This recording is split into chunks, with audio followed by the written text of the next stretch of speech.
আসসালামু আলাইকুম। আশা করি সবাই ভালো আছেন, সুস্থ আছেন। আজকের ভিডিওতে এইচপি 6530বি ল্যাপটপের বুট মেনু থেকে উইন্ডোজ ইনস্টলেশন প্রসেস দেখাবো। আশা করি ভিডিওটি আপনাদের উপকারে আসবে, সাথে থাকবেন। আমরা একটা বুটেবল পেন ড্রাইভ নেব এবং ইনসার্ট করব।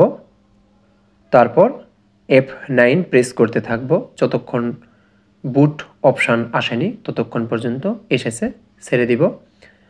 এখানে 2 নম্বরটা দেখতে পাচ্ছেন, ইউএসবি হার্ড ড্রাইভ, এটা সিলেক্ট করব। সিলেক্ট করে এন্টার দিব।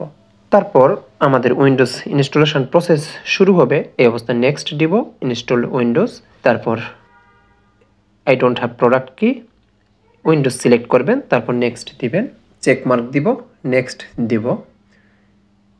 ইনস্টল উইন্ডোজ, এখানে আপনার সি ড্রাইভ, আপনার যদি অন্যান্য সিস্টেম রিজার্ভ এগুলো থাকে সবগুলো ডিলিট করে দিবেন, ছোট ছোটগুলো, এবং সি ড্রাইভটি ডিলিট করে দিবেন বা ফরম্যাট করে দিবেন।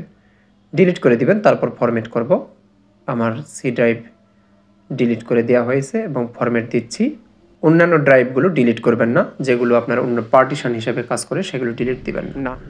নেক্সট দিব, তারপর এক্সপেন্ড হবে ফাইল, পেন ড্রাইভ থেকে এক্সপেন্ড হয়ে যাবে। যখন কম্পিউটারটি রিস্টার্ট নেবে তখন পেন ড্রাইভটি খুলে নেবেন, তা না হলে পুনরায় Windows installation process pen drive থেকে শুরু হবে, সেই ক্ষেত্রে আবার ঝামেলার মধ্যে পড়বেন।